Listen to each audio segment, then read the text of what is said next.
नमस्कार दोस्तों, मेरा नाम है राहुल और आप देख रहे हैं हमारा YouTube channel BEd lesson plan. तो लेसन प्लान की सीरीज में आज हम बात करने वाले हैं सामाजिक विषय के अंतर्गत एक लेसन प्लान की जिसका प्रकरण है शोषण के विरुद्ध अधिकार। यह लेसन प्लान उप विषय नागरिक शास्त्र से संबंधित है जो कि कक्षा 7 के लिए उपयुक्त है। इसे आप कक्षा 6 और कक्षा 8 में भी पढ़ा सकते हैं। तो लेसन प्लान शुरू करते समय हम सबसे पहले उसके फॉर्मेट पर ध्यान देते हैं। तो लेसन प्लान के फॉर्मेट में सबसे ऊपर हम पाठ योजना संख्या लिखते हैं, उसके बाद संस्था का नाम या विद्यालय का नाम जहां भी आप शिक्षण के लिए जाएंगे, और उसके बाद ब्लॉक्स बनाते हैं जिसमें दिनांक, कक्षा, वर्ग, विषय, उप विषय, कालांश और अवधि लिखते हैं जैसा कि आप वीडियो में देख पा रहे हैं। फिर प्रकरण है कि शोषण के विरुद्ध अधिकार। तो इसके बाद हम सामान्य उद्देश्य लिखते हैं। जैसा कि हम लोग जानते हैं कि सामान्य उद्देश्य हम प्रारंभ के ही कुछ लेसन प्लान में लिखते हैं, उसके बाद हम उसे पूर्ववत लिखना प्रारंभ कर देते हैं। तो चलिए देख लेते हैं क्या होते हैं सामान्य उद्देश्य। तो पहला सामान्य उद्देश्य है विद्यार्थियों में लोकतांत्रिक नागरिकता का विकास करना। दूसरा है विद्यार्थियों में राष्ट्रीय एवं अंतर्राष्ट्रीय दृष्टिकोण का विकास करना। तीसरा है विद्यार्थियों में भावनात्मक एकता एवं नागरिकता का विकास करना। चौथा है विद्यार्थियों में आदर्श चरित्र का निर्माण करना। पांचवा है विद्यार्थियों में प्रजातंत्र के लिए दृढ़ विश्वास विकसित करना। छठा है विद्यार्थियों की मानसिक शक्तियों एवं वैज्ञानिक दृष्टिकोण को विकसित करना। सातवां है विद्यार्थी में देश प्रेम एवं राष्ट्रीय एकता की भावना का विकास करना। आठवां है विद्यार्थियों को देश की राजनीतिक, सामाजिक व आर्थिक समस्याओं की जानकारी प्राप्त करवाना। और नौवां है विद्यार्थियों को नागरिक कर्तव्यों एवं अधिकारों का सैद्धांतिक एवं व्यवहारिक ज्ञान प्रदान करना। तो ये हो गए हमारे सामान्य उद्देश्य। अब बात कर लेते हैं विशिष्ट उद्देश्यों की। तो जैसा कि हम लोग जानते हैं कि विशिष्ट उद्देश्य जो होते हैं वो हमारे प्रकरण से संबंधित होते हैं और सामान्य उद्देश्य हमारे विषय से संबंधित होते हैं जो कि लगभग कॉमन ही होते हैं। तो चलिए बात कर लेते हैं विशिष्ट उद्देश्यों के। पहला विशिष्ट उद्देश्य है ज्ञानात्मक। विद्यार्थी शोषण के विरुद्ध अधिकार को जानकर उसका प्रत्याशरण कर सकेंगे। अवबोधात्मक में विद्यार्थी शोषण के विरुद्ध अधिकार का ज्ञान प्राप्त कर उसकी व्याख्या अपने शब्दों में कर सकेंगे। अगला है कौशलात्मक। विद्यार्थी शोषण के विरुद्ध अधिकार का ज्ञान प्राप्त कर अपने कौशलों को विकसित कर सकेंगे। और अनुप्रयोगात्मक में कि विद्यार्थी शोषण के विरुद्ध अधिकार का विश्लेषण कर अपने जीवन में उसका प्रयोग कर सकेंगे। सहायक सामग्री में कक्षापयोगी सामग्री एवं लपेट श्यामपट्ट पर बना शोषण के विरुद्ध अधिकार संबंधी चार्ट। शिक्षण विधि में प्रश्नोत्तर प्रविधि एवं व्याख्या विधि का हम प्रयोग करेंगे। पूर्व ज्ञान में विद्यार्थी संविधान तथा मौलिक अधिकार के बारे में सामान्य जानकारी रखते हैं। प्रस्तावना में 2 ब्लॉक बनाएंगे जिसमें छात्राध्यापक क्रियाएं और छात्र क्रियाएं लिखेंगे। प्रश्न है पहला कि किसी व्यक्ति से जबरदस्ती काम करवाना क्या कहलाता है। तो उत्तर में लिखेंगे विद्यार्थी क्रियाओं में कि जोर जबरदस्ती या शोषण करना। दूसरा है शोषण के लिए संविधान के तहत किस अधिकार के अंतर्गत किया जाता है। तो उत्तर में लिखेंगे मौलिक अधिकार। तीसरा प्रश्न है कि मौलिक अधिकार कहाँ से कहाँ तक वर्णित है। तो विद्यार्थी क्रियाओं में लिखेंगे कि 12 से 35 अनुच्छेद तक मौलिक अधिकार वर्णित है। फिर चौथा है कि अनुच्छेद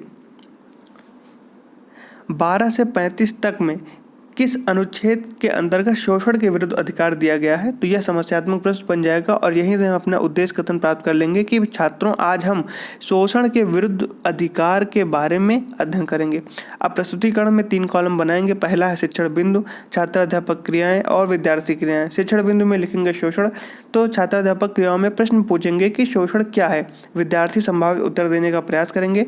विद्यार्थी क्रियाओं में लिखेंगे संभावित उत्तर। स्पष्टीकरण में लिखेंगे कि किसी व्यक्ति को या उसके साथ किसी भी प्रकार का हिंसात्मक कार्य अथवा उसकी इच्छा के विरुद्ध उसे किसी प्रकार से शारीरिक कष्ट प्रदान करना शोषण की श्रेणी में आता है। कोई भी ऐसा कार्य जिससे कष्ट या दुख उत्पन्न हो अथवा हानिकारक हो शोषण कहलाता है। और छात्र क्रियाओं में लिखेंगे कि छात्र ध्यानपूर्वक सुनेंगे। अगला शिक्षण बिंदु में लिखेंगे शोषण एक अपराध। तो प्रश्न करेंगे कि शोषण मुख्यतः कितने प्रकार का होता है। तो छात्र क्रियाओं में लिखेंगे संभावित उत्तर। स्पष्टीकरण में लिखेंगे कि शोषण पीड़ादायक एवं अनुचित कार्य है, इसलिए यह अपराध की श्रेणी में आता है। शोषण अपराध की श्रेणी में आने के पश्चात सबसे अधिक किया जाने वाला कृत्य है। यह मुख्यतः 4 प्रकार से होता है: शारीरिक, मानसिक, आर्थिक और सामाजिक। विद्यार्थी क्रियाओं में लिखेंगे कि विद्यार्थी ध्यानपूर्वक सुनेंगे। अब शिक्षण बिंदु में अगला पॉइंट लिखेंगे कि शोषण के विरुद्ध अधिकार। छात्र अध्यापक क्रियाओं में प्रश्न करेंगे कि शोषण को रोकने के लिए संविधान से हमें कौन कौन से अधिकार प्राप्त हैं।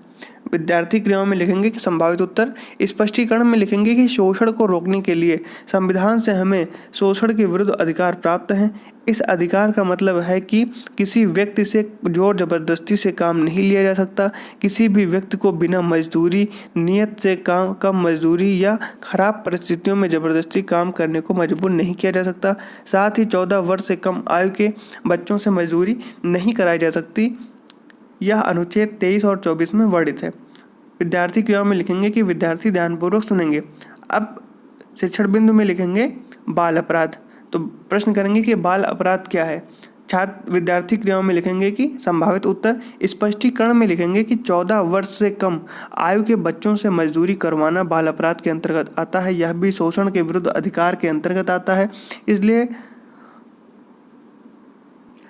इसके लिए जिस व्यक्ति के साथ शोषण हो रहा है उसका बालक होना आवश्यक है। विद्यार्थी क्रियाओं में लिखेंगे कि विद्यार्थी ध्यानपूर्वक सुनेंगे। अब शिक्षण बिंदु में लिखेंगे बाल अधिकार। तो प्रश्न करेंगे कि बालकों को किस प्रकार अधिकार प्राप्त है।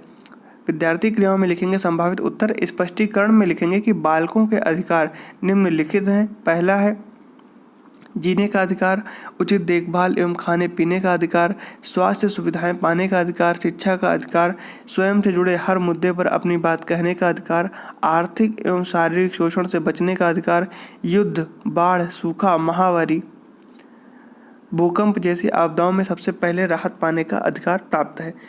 विद्यार्थी क्रियाओं में लिखेंगे कि विद्यार्थी ध्यानपूर्वक सुनेंगे। अब शिक्षण बिंदु में लिखेंगे बचपन बचाओ आंदोलन। तो प्रश्न करेंगे छात्राध्यापक क्रियाओं में कि बचपन बचाओ आंदोलन के संस्थापक कौन है। तो छात्र क्रियाओं में संभावित उत्तर लिखेंगे। स्पष्टीकरण में लिखेंगे कि बचपन बचाओ आंदोलन के संस्थापक कैलाश सत्यार्थी हैं। इनके द्वारा कालीन, कांच, ईंट भट्टों, खदानों, खतरनाक उद्योगों में संलग्न एवं घरेलू बाल मजदूरों को मुक्त कराया गया है, जिसके कारण कैलाश सत्यार्थी को 2014 में शांति का नोबेल पुरस्कार भी दिया गया। उत्तर छात्र क्रियाओं में लिखेंगे कि विद्यार्थी ध्यानपूर्वक सुनेंगे। अन्य बातें क्या हैं कि राष्ट्रीय बाल अधिकार संरक्षण आयोग की स्थापना मार्च 2007 में की गई। यह आयोग बाल अधिकारों की रक्षा के लिए कार्य करता है। राज्य बाल अधिकार संरक्षण आयोग का गठन किया गया है, जिसका कार्यालय लखनऊ में है। कानून की मनाही के बावजूद बच्चों से काम करवाने वाले व्यक्ति को 6 महीने से लेकर 2 साल की कैद अथवा 20,000 से लेकर 50,000 तक का जुर्माना हो सकता है। सरकार द्वारा मुफ्त दोपहर भोजन, किताब, बैग और ड्रेस, निःशुल्क शिक्षा एवं छात्रवृत्ति बाल अधिकार के अंतर्गत दी जा रही है। अब प्रश्न करेंगे बोध प्रश्न में। तो बोध प्रश्नों को बोर्ड पर लिखा जाता है। प्रश्न करेंगे, उत्तर छात्रों से प्राप्त कर इसको बोर्ड पर लिखेंगे। तो शोषण के विरुद्ध अधिकार किस अनुच्छेद में वर्णित है। उत्तर में लिखेंगे कि शोषण के विरुद्ध अधिकार अनुच्छेद 23-24 में वर्णित है। प्रश्न है दूसरा कि बचपन बचाओ आंदोलन के संस्थापक कौन है। तो उत्तर में लिखेंगे कि बचपन बचाओ आंदोलन के संस्थापक कैलाश सत्यार्थी जी हैं। तीसरा है कि राष्ट्रीय बाल संरक्षण आयोग की स्थापना कब हुई। तो उत्तर में लिखेंगे कि राष्ट्रीय बाल संरक्षण आयोग की स्थापना मार्च 2007 में की गई।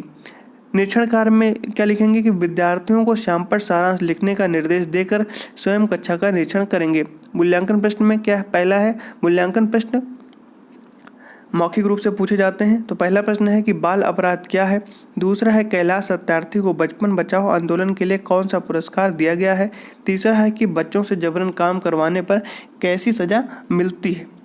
फिर गृह कार्य में क्या लिखेंगे कि विद्यार्थी बाल अधिकार एवं बाल श्रम के बारे में विस्तार पूर्वक पढ़कर अब उसे अपने कॉपी में लिखकर लाएंगे। तो यहाँ पर हमारा लेसन प्लान समाप्त होता है। आपको वीडियो कैसा लगा कमेंट करके ज़रूर बताइए। वीडियो को लाइक करिए, चैनल को हमारे सब्सक्राइब करें और अपने दोस्तों से भी सब्सक्राइब करवाएं और साथ में उनके साथ शेयर भी ज़रूर करें। धन्यवाद।